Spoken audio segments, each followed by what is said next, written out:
आजा समरिया दर्शन की प्यासी गुजरिया आजा आजा सवरिया दर्शन की प्यासी गुजरिया आजा समरिया दर्शन की प्यासी गुजरिया आजा आजा सवरिया आजा समरिया तुझे माखन दूंगी आजा सवरिया तुझे माखन दूंगी माखन दूंगी तुझे मिश्री भी दूंगी माखन दूंगी तुझे मिश्री भी दूंगी चंदा सा मुखड़ा दिखा जा आजा समरिया चंदा सा मुखड़ा दिखा जा आजा आजा सवरिया दर्शन की प्यासी गुजरिया आजा समरिया दर्शन की प्यासी गुजरिया आजा आजा सवरिया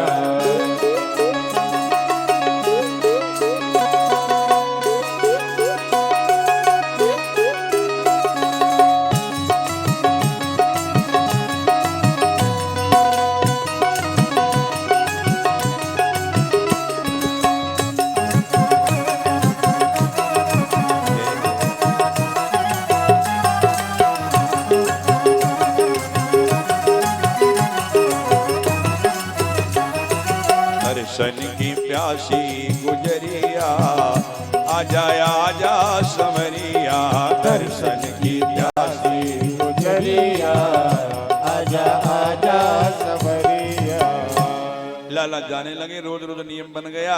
माट मटकी फोड़ के दो भैया घर गए थे कृष्ण बलराम, दो चार मोहल्ले के इकट्ठे हो गए, एक मंडल बना लिया, नाम रखा बाल गोपाल चौर विद्या प्रसार मंडल।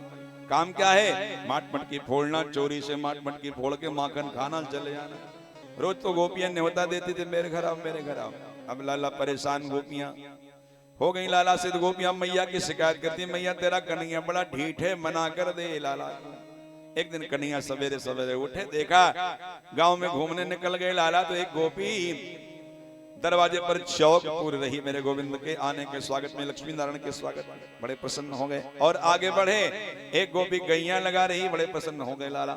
एक गोपी सानी कर रही है, एक गोपी चौका चूल्हा करी और आगे बढ़े। एक गोपी घर में खर्राटे लगाए रही है, बूढ़ी मैया घर में झाड़ू लगा रही है, जवान गोपी खर्राटे लगाए। भगवान ने कहा अच्छा बूढ़ी मैया काम करे, तू खर्राटे लगा ले। गोपी की बिटिया सो रही थी और गोपी की बिटिया की चुटिया खटिया के नीचे लटक रही थी।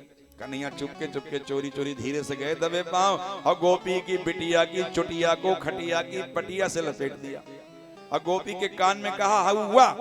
गोपी बड़बड़ा के भागी चुटिया खटिया की पटिया से। अरे मैया भूत ने चुटिया पकड़ ली। कन्हैया दूर खड़े का, कल अगर सूर्योदय के पहले नहीं जगी तो भूत चुटिया काट के ले जाएगा, हम नहीं जानते हैं। नहीं तो सूर्योदय के पहले अच्छी घर की बहू बेटियां सूर्योदय के पहले पहले